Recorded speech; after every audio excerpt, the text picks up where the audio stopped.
Welcome to Motivational Humanity. You are not alone.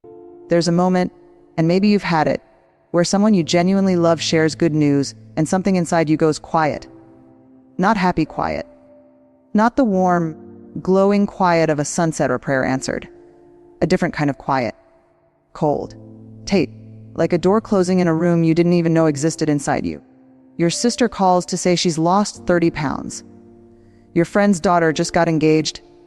The big ring, the vineyard proposal, the whole thing. Your neighbor pulls into the driveway with a new car, and she's practically floating. And you smile.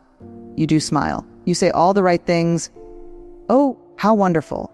You deserve this so much. I'm so happy for you. And you mean it. Part of you absolutely means it. But there's another part, quieter, darker. And it whispers something you'd never say out loud. Why not me? Now here's what I want you to do before we go any further. I want you to take a breath. Not a performative breath, a real one. Because what I just described, that feeling, it doesn't make you a bad person. It doesn't make you selfish or small or broken. It makes you human. Profoundly, beautifully, painfully human. But somewhere along the way, maybe in a Sunday school classroom, maybe from a mother who never let herself want too much, maybe from a culture that told women like us that our joy is supposed to be other people's joy, we learn to treat that whisper like a sin. We learn to bury it so fast, so deep that we convinced ourselves it wasn't even there.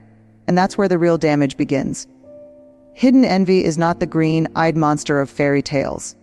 It's not the villain with her arms crossed at someone else's wedding. It's quieter than that.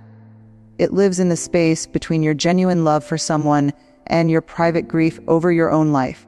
It sits in the sanctuary of your own mind, the one place you thought was safe, and it leaves a residue you can't quite name. You feel it as fatigue. A sudden heaviness after a phone call that should have lifted you up. You feel it as distance, a subtle pulling away from someone you care about, and you don't entirely know why you're doing it. You feel it as guilt. Why can't I just be happy for her? Which then layers shame on top of pain, until the whole thing becomes a weight you carry silently through every family dinner, every girl's lunch, every scroll through a social media feed at 11 o'clock at night. And here's the part nobody tells you: the hiding costs more than the feeling ever would. I've sat with women, brilliant, compassionate, deeply loving women, who came to me not because they wanted to talk about envy. Lord, no. They came because they were exhausted, because their friendships felt hollow without explanation, because they'd been waking up at 3 in the morning with a vague sense of something being wrong, and they couldn't put their finger on it. And slowly, carefully, in the safety of honest conversation, we'd find it. Tucked underneath the caregiving, underneath the competence, underneath all those years of being the strong one, a sadness about their own unlived life, wearing envy's clothing.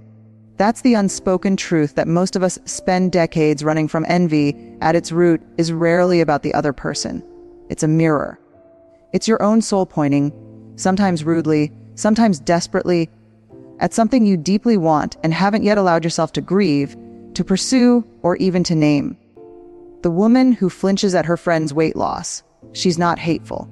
She's heartbroken about her own body, her own health, her own sense of having let herself down.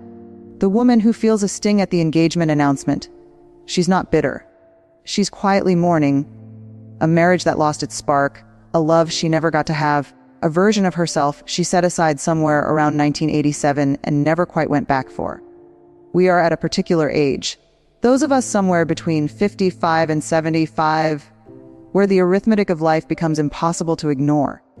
There are more years behind us than ahead. The dreams we deferred, we can no longer defer indefinitely. And the lives other people are living become, sometimes, unbearably vivid reminders of the quiet whispers we silenced in ourselves. This isn't the time for self-punishment. This isn't the time to add one more thing to the list of ways you failed yourself. This is the time for the truest kind of honesty. The kind that doesn't destroy, it illuminates. So stay with me, because what comes next isn't about fixing you. You don't need fixing. It's about finding you, the part that went quiet a long time ago. And she has something to say. Let me tell you something that took me years to fully understand, and that most psychology textbooks get completely wrong about envy. They treat it like a character flaw, a moral failing, something to be corrected, managed, apologized for. And because of that framing, generations of women have done exactly what you've probably done.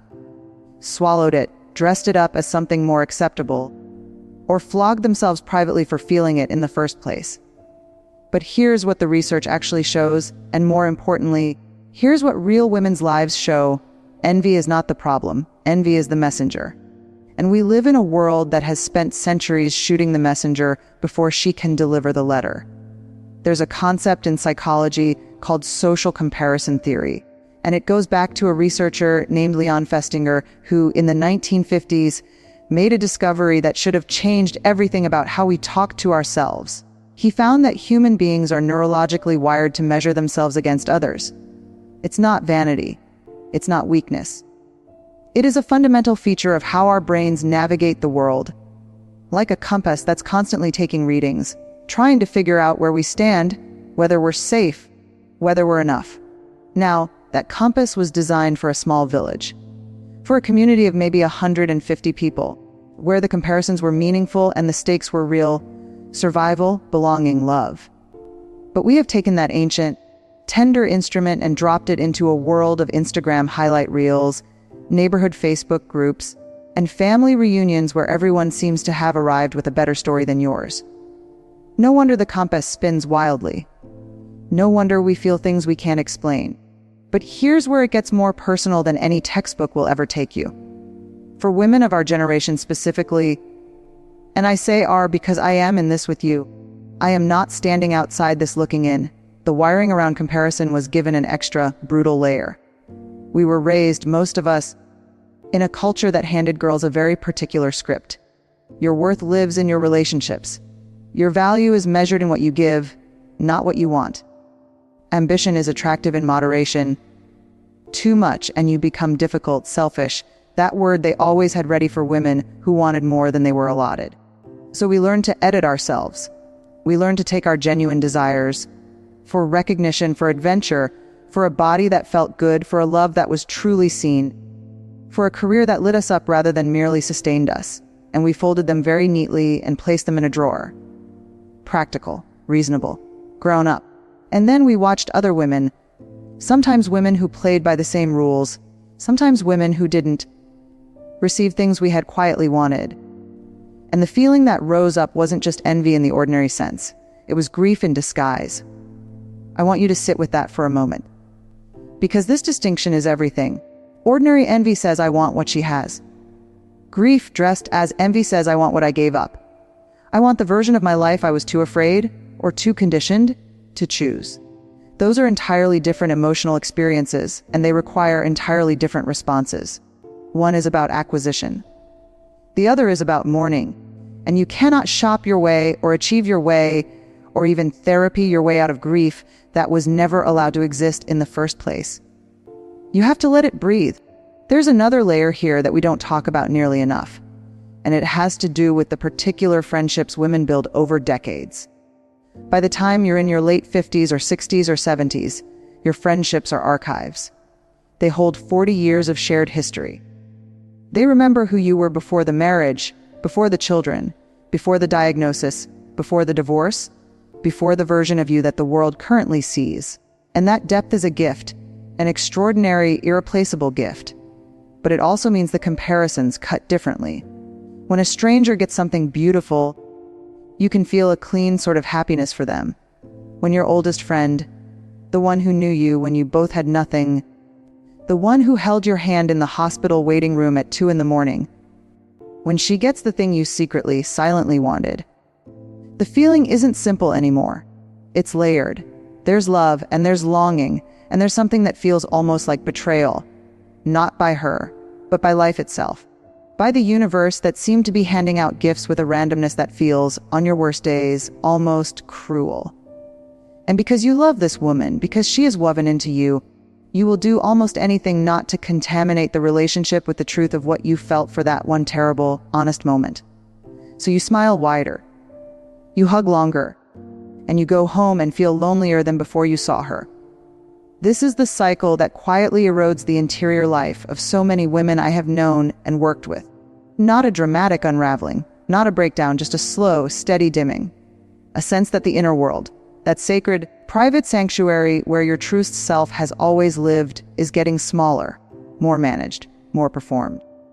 And you adapt to it so gradually that one day you realize you can't remember the last time you said what you actually thought. Can't remember the last time you wanted something without immediately auditing whether you had the right to want it. That's not aging. That's not wisdom. That's what happens when we carry unacknowledged feeling for too long. The hidden envy isn't the wound. It's the symptom of a wound that was made long before any of your friends bought their new cars or lost their weight or fell back in love with their husbands at 63. The wound is this: somewhere along the way, you stopped believing your own desires were worth tending to. And your soul, quietly, persistently, sometimes inconveniently, is still trying to get your attention. The sting you felt at her good news, that wasn't ugliness in you. That was aliveness. Rough and uncomfortable and real, but alive. And alive is exactly where we need to start. So now we're at the place most people never reach. Not because they aren't brave enough, but because nobody ever told them it was safe to go here. We've named the feeling. We've traced it back to its roots. We've sat with the uncomfortable truth that the envy you've been quietly ashamed of isn't a moral failure. It's a message. A dispatch from the deepest part of you, written in the only language that could get past all your very well constructed defenses. Now comes the part that actually changes things. And I want to be honest with you before we go any further, because you deserve honesty more than you deserve comfort right now. Healing from something this layered, this long carried, isn't a single revelation. It isn't a morning routine or a gratitude journal or a 5-step framework. It's more like learning to walk differently after years of favoring one leg. It requires patience. It requires a willingness to feel awkward in your own skin for a little while. And it requires the most radical act available to a woman who has spent decades putting everyone else first. It requires turning toward yourself with the same tenderness you have always given away so freely. The first step, and I mean the very first, most foundational step, is what I call witnessing without verdict. Most of us, when we catch ourselves feeling envious, do one of two things. We either deny it immediately, "No, I'm fine, I'm happy for her, don't be ridiculous," or we condemn ourselves for it. "What kind of person am I feeling this way about someone I love?" Both responses are forms of abandonment. You are leaving yourself at the exact moment you most need a witness. What if, instead, you simply noticed, not analyzed, not fixed, not performed, just noticed? "Oh, there it is again. That tight feeling in my chest when she talked about her trip. That's real. That happened. I don't have to understand it completely right now. I just have to let it exist without putting it on trial." This sounds small. It is not small. For women who were taught that certain feelings are unacceptable, and envy is near the top of that list, the simple act of allowing a feeling to exist without immediately prosecuting it is quietly revolutionary. It is the beginning of an entirely different relationship with your inner life.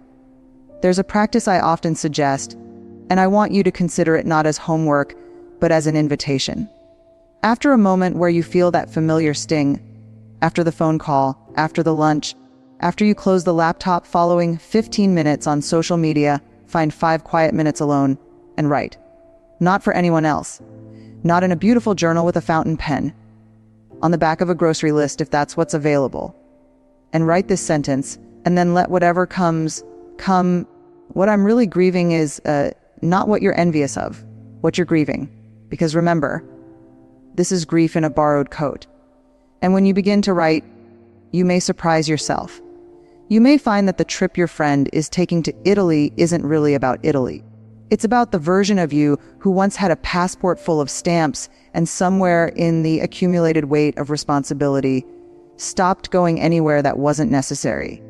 It's about the woman who used to be curious about the world and isn't sure when she quietly agreed to become small. That woman didn't die.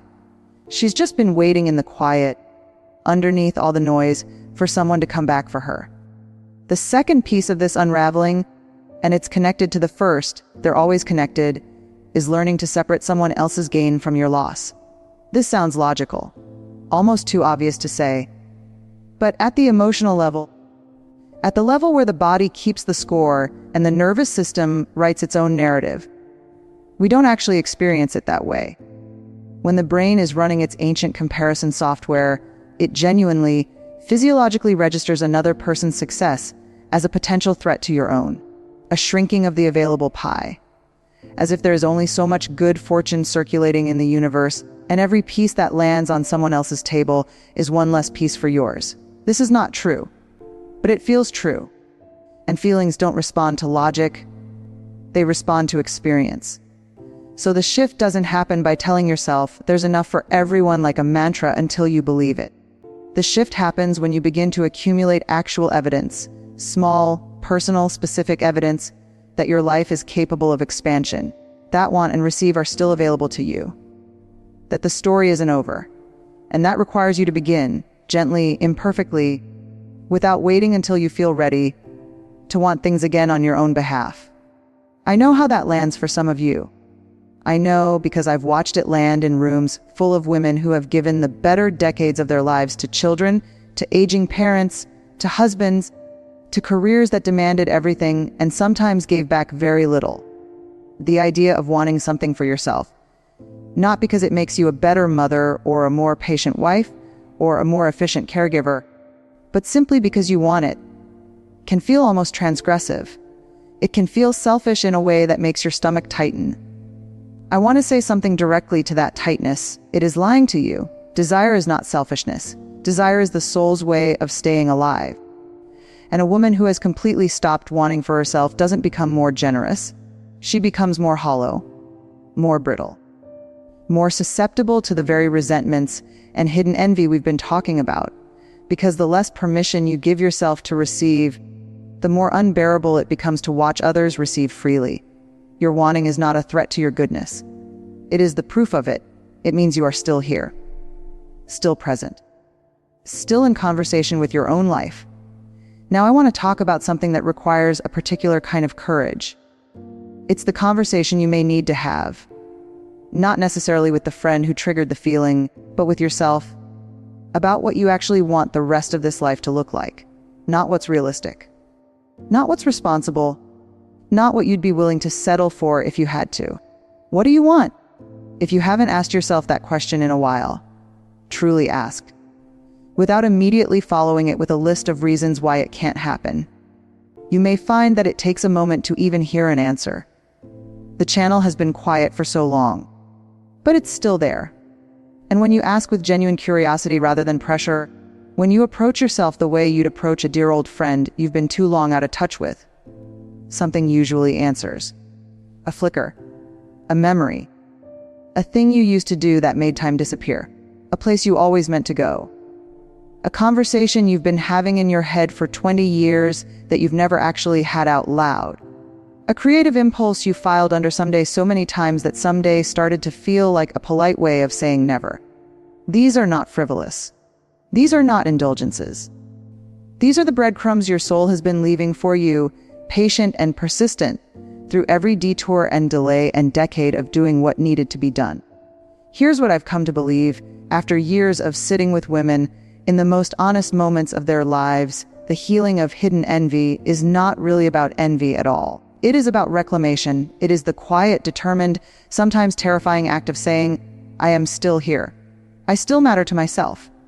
The life I am living is not finished, and I refuse to spend what remains of it watching other people live as a substitute for living myself. That's not bitterness talking. That's not resentment. That's something much closer to the bone. That's a woman waking up. And the envy, that sharp, uncomfortable, necessary sting, was the alarm clock. There's a particular kind of afternoon light that happens in autumn. You've probably noticed it. It comes in low and golden, the way it never quite does in summer, and it catches ordinary things, a coffee cup on a windowsill, the spine of a book you've read a dozen times, the dust motes floating in the stillness of a quiet room, and it makes them look almost sacred, like they've been there all along, waiting to be seen properly. I think that's what this work feels like when you finally let it happen. Not a dramatic transformation, not a before and after, just a light that shifts, slowly, gently, without announcement, and suddenly you can see things you couldn't see before, including yourself. We've traveled a real distance together in this conversation. We started in the middle of a feeling most women spend their entire lives running from. We traced it back through the psychology, through the cultural conditioning, through the decades of carefully folded away desire. We found the grief underneath the envy, and we just began. The tender, necessary work of letting it breathe. Now I want to talk about what actually comes after. Not the theory of it, the texture of it. What it feels like to live differently once you've stopped pretending that sharp feeling isn't there. Because here's what nobody warns you about healing. It doesn't always feel like relief at first. Sometimes it feels like loss. Sometimes when you finally stop performing happiness you don't feel, when you finally acknowledge the wanting you've been suppressing, there's a grief that surfaces.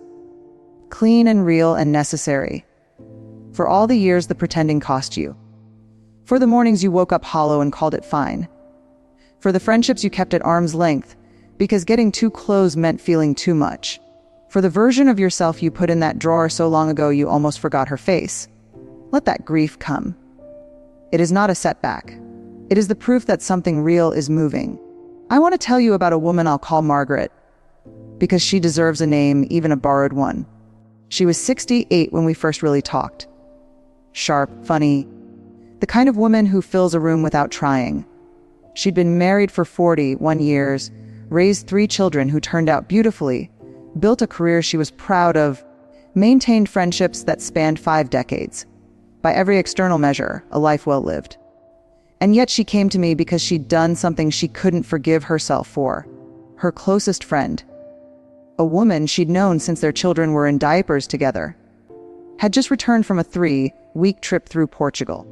Showed up at book club with photographs, with stories, with that particular glow that travel gives a person. And Margaret had sat through the entire evening smiling and nodding and asking all the right questions. And then she'd gone home and cried for an hour and hadn't known why. I felt like a terrible person, she told me. She's my best friend. I love her. And I sat there the whole evening wanting to leave.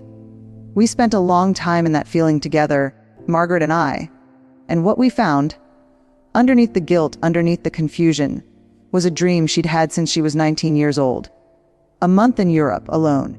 Not with a husband, not with children, not as someone's mother or wife or companion. Alone, with a journal and no itinerary and the whole wide world being accountable to nobody but herself. She'd mentioned it once, early in her marriage. Her husband had laughed, not cruelly, just the way people laugh at things that seem impractical, the way the world laughs at women's solitary dreams. And she'd laughed too, because it was easier, and she'd quietly, permanently closed the door on it. For nearly 50 years, that dream had lived in the dark. And every time someone else stepped into the light of something similar, it knocked on the door from the inside. Margaret booked her trip 4 months after that conversation. 23 days. Portugal and Spain. Alone, she sent me a photograph from a cafe in Lisbon. Just a coffee and a journal and the sun coming through an old window. No caption necessary. That photograph is what reclamation looks like. I'm not telling you that the answer is a trip to Europe. For some of you it might be, and if it is, I want you to hear me clearly book the trip. Stop waiting for permission that was never coming anyway. But for others, the reclamation is quieter. It's finally taking the painting class you've talked about for 15 years. It's having the honest conversation with your daughter that you've been softening and diluting for a decade. It's stopping the nightly scroll through other people's lives and spending that hour instead with a book that genuinely moves you, or music that opens something in